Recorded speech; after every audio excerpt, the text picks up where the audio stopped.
Akka mooltan daawwattoota keenya har'a dhimma addunyaa irratti ajandaa ta'ee jiru dhimma Filisxeem nusis ajandaa godhannee irraa dubbachuudhaaf asitti argamna. Waayilakoo hiikaa fi tasaa wajjin asitti argama. Akkuma beekamu yaa'iin UN korri UN New Yorkitti Ameerikaatti taa'amaa jira. Kana irratti ajandaa guddaa ta'e ka'e tokko dhimma beekamtii biyyummaa Filisxeemiif kennuuti. Nus kanarraa dubbachuuf asitti stuudiyootti argamna. Erga UN hundaa'ee dhimmi kun ajandaa ture. Yeroo kamiyyuu ta'u ajandaan ta'in dhiisee hin beeku. Bara kana garuu maaltu adda godhaa? Dhiibbaa akkamii uumuu danda'a? Dhuguma hojiirra ooluu danda'a kan jedhu irraa dubbanna. Hiikamee beekamtii biyyummaa Filisxeemiif kennu Filisxeem bira dhaabbachuudhaan wal qabatee kabaranaa kana maaltu adda godhaa? Wanti haaraan maaltu jira? Tole Hamza galatoomii akkuma tu jettee erga Israa'el hundoofte yookiin immoo erga dhaabbanni biyyoota gamtoomanii 1945tti hundaa'es gara waggoota 80 oliitii fi dhimmi Filisxeemii dhimma ajandaa dhaabbata biyyoota gamtoomanii yaa'ii waliigalaa dhaabbata biyyoota gamtoomanii waggaa waggaan gaggeeffamu irratti ajandaa guddaadha. Biyyoonni adaduma barri dabalaa deemu biyyoonni Filisxeemiif beekamtii kennanii akkaataa faayidaa isaanii fi akkaataa fedhii isaaniitiin Filisxeemiif beekamtii kennaa turaniiru. Bara garuu kan adda godhu kana dura biyyoonni michuu Israa'el michuu jajjaboo Israa'el Awurooppaa keessaa kanneen akka UK kanneen akka Faransaay, Awustiraaliyaa jirti, Kanaadaan akkasuma Poorchugaal biyyoonni kun michuu Israa'el warra jedhamanidha. Akkasuma Ispeen illee birana kennitee jirti. Warri kun Filisxeemii fi beekamtii kennuun wanta bara kana waa'ee dhimma Filisxeem yaa'ii dhaabbata biyyoota gamtoomanii irratti ka'u kan adda godhudha jechuudha. Keessumaa immoo UK'n Israa'el akka hundooftuuf biyya Balfour Declaration kan jedhamu ni yaadatama. Biyya Israa'el akka hundooftuu fi shoora guddaa taphatteedha. Biyyi Israa'el akka hundooftuuf shoora guddaa taphatte kun Filisxeemis akka biyya taatuuf barana yeroo jalqabaatii fi beekamtii kennuun ishii wanta taasisu keessaa tokkodha jechuudha. Keessumaa kunni kan inni dhiibbaa uuma jedhamuu fi yeroo dhiibbaan hawaasa idil-addunyaa Israa'el irratti yeroo heddummaatedha kan inni ta'aa jiru. Malee kanaan duras jedhamaa ture biyyoonni hedduun biyyoota muraasadha. Biyyoota miseensa UN keessaa kan beekamtii Filisxeemiif hin kennine garuu amma yoona hojiirra oollee akkuma tiyyuu jettee Balfour Declarationii bara 1917 yeroo mallattaa'u biyyi lama akka hundaa'uuf ture. Tokko Israa'elii tokko immoo Filisxeemii. Biyya tokkotu hundaa'ee garuu biyyi kaa'in hundoomne Filisxeemin hundoomne. Israa'el dachee Filisxeem irratti hidhattee biyya taatee jirti. Erga yeroo sanaatii dhiibbaan uumamaa jira garuu agaarraa hojiirra oollee. Kanaaf amma dhuguma hojiirra ooluu danda'a haala qabatamaa amma jiruun akkamitti ilaaltaati? Addunyaa irratti dippiloomaatonni kan jedhan dhimmi addunyaa irratti hiikuudhaaf baay'ee rakkisaa ta'ee fi bara dheeraa fudhatee dhimmoota hedduutu jiru. Dhimmoota sana keessaa dhimmi Filisxeemii fi Israa'el wanta baay'ee rakkisaadha jedhanii yaadu. Sababa garaa garaati kan ka'u jechuudha. Akkaataan hundeeffama Israa'el haa jette tokkodha. Inni kan biraa immoo rakkoo baha giddu galeessaa keessa jiru. Erga Israa'el hundoofte as waraanniwwan yookiin immoo rakkoo baha giddu galeessaa keessatti ka'anii wantoonni kunneen akka galman geenye fi danqaa guddaa ta'aniiru. Achi keessaa mee tokko kaasnaa ilaalu. Waa'ee lafa qabatamaadhaan West Bank keessa yookiin immoo Gaazaa keessa Israa'el keessa maaltu jira yoo jenne erga keessumaa bara 1990 as jechuudha. Israa'elii fi Palestinian Authority yookiin immoo abbaan taayitaa Filisxeem erga walii galanii booda maaltu uumame yeroo walii galtee sana waggoota muraasa booda adeemsa keessa Filisxeem akka biyya taatu akkasuma immoo Israa'el qubsuma West Bank keessatti gaggeessite akka keessaa baastu waraana akka keessaa baastu kan jedhu walii galamee ture jechuudha. Israa'el adaduma sana maal goote sababa uumaa wantoonni Palestinian Authority yookiin immoo abbaan taayitaa Filisxeem rakkoo kana furuudhaaf fedhii hin qabu yookiin immoo shororkeessitoota deeggaraa yookiin immoo malaammaltummaadhaan shakkama. Kanaafi sababa garaa garaa kaa'uudhaan Israa'el maal goote qubsuma babal'iste jechuudha West Bank keessatti jechuudha. Gara waggoota 50 darban keessuma erga Israa'el bara 1967tti West Bank fi Gaazaa to'atteen asitti West Bank keessatti Israa'el Yihudoota 1750 ol qubsiisteetti jechuudha. Lafarratti Palestiin yookiin Filisxeem akka biyya hin taaneef wantoota danqaa jedhamu keessaa tokko qubsuma Israa'el West Bank keessatti gaggeessite jechuudha. Gara magaalaa xixiqqoo jechuun ni danda'ama qubsumni kun jechuudha. Gara magaalaa xixiqqoo 126 achi keessa jira jechuudha. Magaalaa yookiin mandara tokko keessa gara namoota 10,000, 50,000, 20,000tu jiraachuu danda'a jechuudha. Walakkaa miliyoonatii ol uummanni Israa'el achi keessa jira jechuudha. Kanaaf Filisxeem gaafa biyya taatu eessatti biyya taati? gargar West Bank gargar cittee abbaan taayitaa Filisxeem kan bulchu magaalota akka Beeteleem fa'aa magaalota akka Yerikoo fa'aa wantoota akkasiiti jechuudha magaalota irratti kan xiyyeeffatee fi lafa muraasadha parsantii 18-15 kan hin taane West Bank keessaa kan inni semi autonomous yookiin immoo aangoo amma tokko argatee irratti aangoo qabu jechuudha eessatti biyya taati Filisxeem kan jedhu iyyuu rakkoo guddaadha jechuudha isa isin kaasna sirriitti inni guddaan tokko Filisxeem biyya utaateen beektu biyyas taateen beektu biyya jirtu biyya immoo hin jirre jedhamti agayoona jalqabuma Israa'elii wajjin akka hundaa'aniif ture UN kan murteesse yeroo sana mandeetiin isaa itti gaafatamni isaa Biriiteeniif kennamee ture Biriiteen assignment yookiin hojii manee sana hin ba'anne ituun xumuriin keessaa baate amma yoona Israa'eliif loogde jedhama garuu immoo guutummaa guututti Filisxeemiin immoo keessaa hin baasne waliigaltee Balfour sana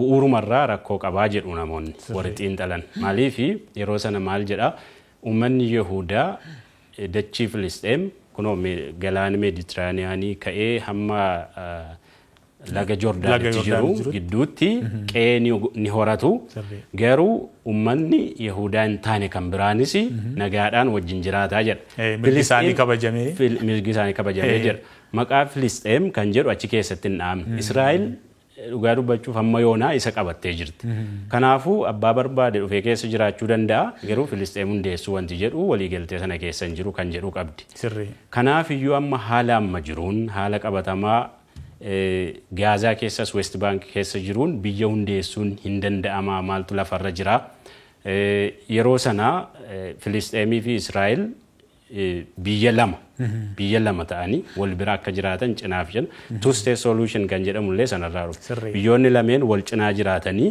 waliin mari'atanii rakkoo isaanii yoo furantu rakkoon naannoo sana jiru furamuu danda'a kan jedhu UN amma sarratti cichee jira Filisxeemiifis beekamtii kennee jira UN yoo eenyu beekamtii kenneefitu biyya ta'uu dandeessi kan jedhu gaaffii guddaadha yeroo sana yeroo UN Israa'eliin Israa'el yeroo hundooftu akkasumas immoo hundaa'uu see jira waliigaltee Balfour yookiin Balfour Declaration yeroo mallattaa'u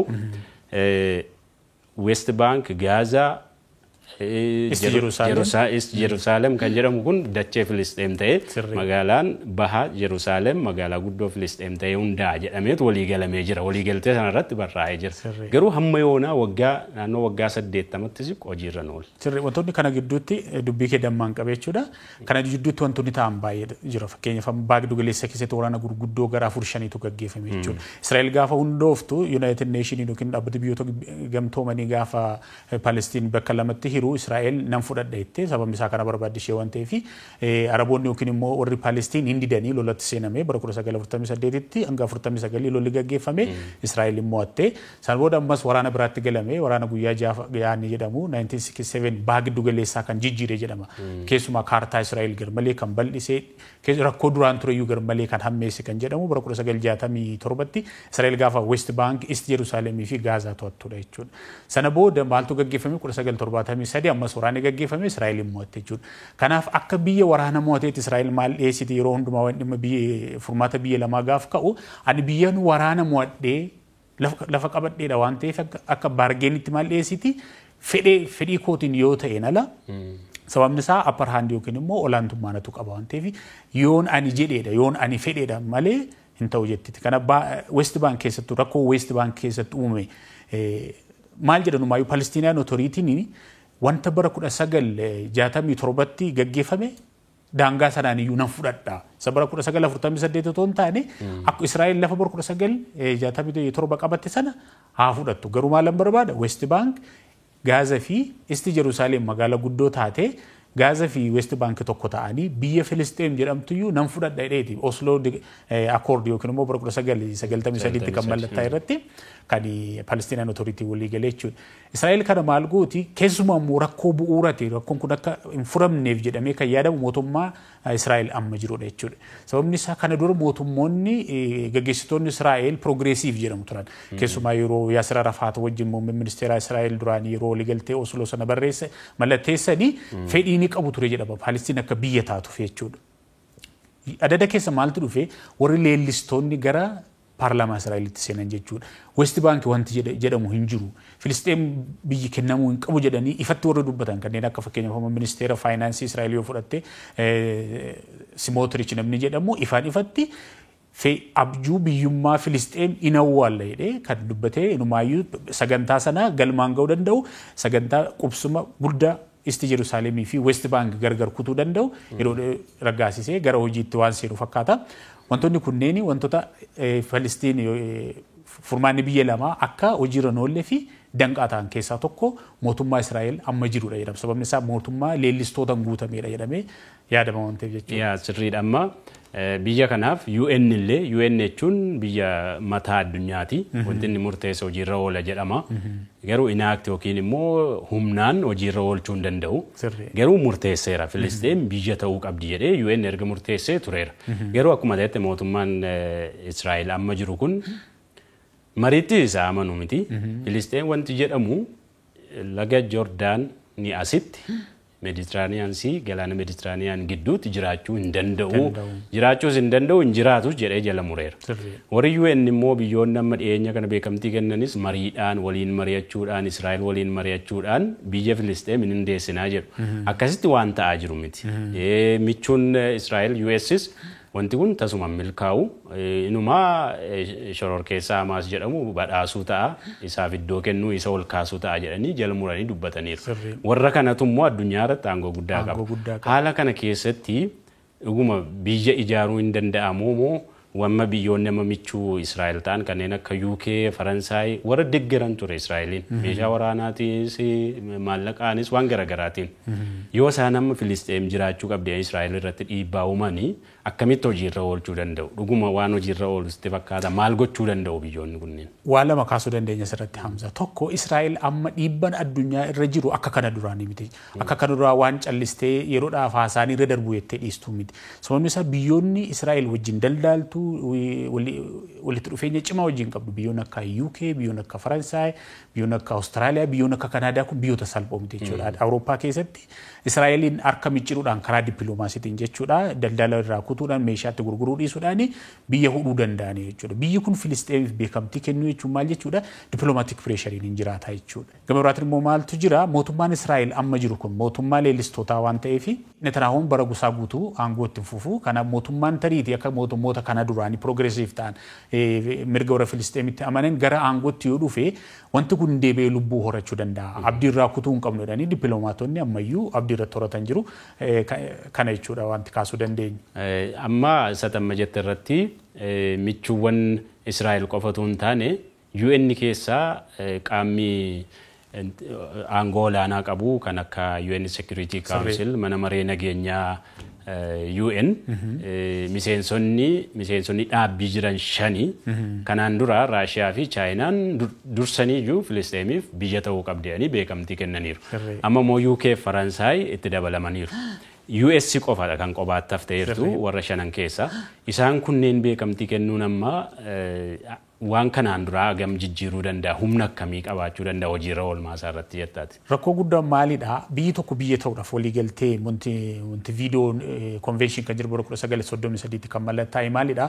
Biyyi tokko biyya ta'uudhaaf ulaagaa 3 guutuu qabdi, ulaagaa 4 guutuu qabdeedha waa'ee daangaa, mootummaa, uummataa fi akkasuma immoo international community wajjin mootummaa walii galtee mallatteessuu danda'u mootummaa qabaachuu kan jirudha. Amma rakkoon Palestiin maalidha? United Nations Security Council keessatti mana maree dhaabbata biyyoota gamtoomanii keessatti biyyi tokko biyya ta'uudhaaf sagalee biyyoonni sagaleen diiguudhaaf qabanii sagalee mormii keessa jiraachuu hin qabu. Biyyoonni sun 5 yes jechuu qabu. Eeyyee Palestiin biyya ta'uu qabdi jedhanii amanuu qabu sagalee kennuu qabu jechuudha. Garuu US hanga yoona Israa'el cinaa dhaabbattee Filisxeem biyya ta'uu hin qabdu jedhanii warra amanan jechuudha. Kanaaf yoodhuma ulaagaaleen kan guutanii Filisxeem biyya ta'uudha mootummaa cimaayyuu ijaarrattee biyyoota kaan walii galtee godhatteetuyyuu ulaagaaleen kan guutamanii mana maree nageenyaa dhaabbata biyyoota gamtoomanii gaafa dhufu US jalaa kuffiste jechuudha. Ammayyuu hojii manaa baay'eetu deema. Wanta waggoota dhiyootti furamuu danda'u miti. Hojii manaa Filisxeemonni hojii mataa isaanii hojjetachuu qabu. Isaan irratti dhiibbaan gaggeeffamuu qaba. Gama biraan immoo US mataan ishee ajendaa warra Filisxeem kana itti amantee mana maree nageenyaa dhaabbata biyyoota gamtoomanii keessatti sagalee kennuu qabdi jechuudha. Bifa kanaan yoo ta'e Filisxeem biyya kan taatu. Yaa galatu amma maal hubannaa sirraayi wanti guddaan US fi Israa'el akka ta'an hubanneera. Keessumaa walgahii UN kaleessa dureewwan biyyaa geggeessan irratti yeroo pirezidaantiin Ameerikaa Doonaald Tiraamp yeroo isaan dhufanii ol galan biyyoonni gurmaa'anii Filisxeemiif beekamtii kennuuf jedhan hamileen isaanii akka inni itti cabe argaa turre. Miiruma isaanii iyyuu hubachaa turre. Kanarraa maaloodhaa biyyoonni tokkoffaa beekamtii kennuu kana iyyuu hin sodaatu. Kophaadhaan hin godhan. Gurmaa'anii garee wayii uumanii amma yeroo darbe UK, Faransaay, Awustiraaliyaa ta'anii Beeljiyeem wal ta'anii ta'u. Kophaa isaanii ofitti amanamummaadhaan gochaan jiran ammayyuu sodaachaa jiru. Kan isaan sodaatan Ameerikaadhuma malee nama biraan. Amma isheen beekamtiin kenninetti waan abdii qabu hin fakkaatu. Kana qofatu hin taane haalli Israa'el keessa jirus haalli akkuma duraan ibsine West Bank, Gaza, Israa'el kaartaa Israa'el argite yookiin daangaa Israa'el sararratti yoo argite biyyi sun biyyuma ta'uuf iyyuu akka hin dandeenyetti of ijaartee jirti. Baay'ee rakkisaadha. Kan biraa immoo warruma koozii warra Filisxeem qabanne dhimma isaanii qabanne qabsoomnaaf jedhan warra Faataa yookiin warra PLO fi Hamas gidduuyyuu wanti jiru rakkoo guddaatu jira. Inni furamuu qaba. Haala kanaan gara fuulduraa maaltu ta'a kan jedhu gaaffii guddaa. Baay'ee guddaa dhumayyuu gaaffii guddaa jedhamee rakkoo guddaadha jedhamee Filisxeem keessa rakkoo waliin kan duraan nu tarreessine miti. Rakkoo guddaan Filisxeem keessa jiruuf Faataa fi Hamas tokko ta'uudha isaaniiti. Mul'atuma Filisxeem biyya ta'uutiifuu ilaalcha garaagaraa qabu. Maalidha West Bank kan bulchu Palestinian Authority maal jedhaa Israa'el akka biyya taate akka mootummaa taate ni amana. Israa'el wajjin waliigalee hojjeta sababni isaa aangoo qaba Israa'el wajjin waliigaltee mallatteesse waan ta'eef. Hamas immoo inni Gaazaa bulchu maal jedhee amana Israa'el biyya jedhamtu iyyuu hin jirtu. Inumaa lafti Filisxeem inni bara 1948 fudhatame deebi'ee dhufuu qaba. Kan jedhu abjuu faallaa ta'e qaba jechuudha. Kana walitti deebisuun mataan isaatu hojii guddaadha Filisxeemotaaf jechuudha. Kan biraa immoo amma yoodhuma biyyi kun biyya taateyyuu warri amma dhimma Filisxeem qabatanii deeman addunyaa irratti dhiyeessan dudulloomanii jiru. Hedduun isaanii baay'eedhuma effektiivii miti. Eenyutu iyyuu gidduu isaaniitiin immoo akkuma haasofne tokkummaan hin jiru. Eenyutu qabatee deema uummata kana eenyutu dura bu'ee bulchee taliiguu danda'a kan jedhu iyyuu gaaffii guddaa. Gaaffii guddaa. Maayyuu asirratti kan yoo kaasne baay'ee murteessaa ta'u maalidha? Erga Yaasir Arafaat gaggeessanii dhaabbata bilisummaa Filisxeem erga du'ee booda namni koozii yookiin immoo ijjennoo warri Filisxeem qabsaaniif addunyaatti beeksisu hin jiru jedhamee yaadama. Sababni isaa pirezidaantiin Filisxeem ammaa Mahamuud Abbaas dulloomeera ganna 90 guutuudhaaf jechuudha. Yeroo sana abdiin kan irra kaa'ame erga Yaasir Arafaat du'ee eenyurra kaa'amee ture Marwaan Barguutii nama jedhamu jechuudha. Sakandii Difaataa yookiin immoo warraaqsa warra Filisxeem isa lammaffaa irratti Israa'el lammiilee Israa'el ajjeesuu keessatti qooda qaba jettee hiitee mana hidhaa Israa'el keessatti dulloomaa jiran jechuudha. Dargaggeessa yeroo sana abdiin guddaan irra kaa'ame Yaasir Arafaat bakka bu'aa jedhamee inumayyuu gara fuulduraatti pirezidaantii Filisxeem gaafa biyya taate isatu gaggeessaa ta'a jedhamee yaadamaa ture. Amma mana hidhaa keessatti ganna gara 66 guuteeran jechuudha. Kanaaf gaggeessitoonni Filisxeem dur qabsaa'aa turan mataan isaanii amma dulloomaniiru. Mootummaa jabaa hin qabaatanii ulaagaa biyya ta'uutiif tokko keessaa tokko mootummaa jabaa qabaachuudha waan ta'eef inni iyyuu rakkoo guddaadha jechuudha. Galatoomii hiika. Walumaa galatti dhimmi Israa'el baha giddu galeessaa Filisxeem keessatti qofatu hin taane baha giddu galeessaatti rakkoo guddaa akka ta'ettidha namoonni kan kaasanii. Israa'el Filisxeemii qofa waliin osoo hin taane biyyoota ollaa wajjiniinis rakkoo guddaa keessa galtee jirti. Dhimmoota kanaa fi gara fuulduraatti maaltu ta'uu mala kan jedhu irrattis itti fufnee ni haasofnaa dhaggeeffattoota keenya daawwattoota keenya waan nu faana turtaniif hedduu galatooma nagaatti.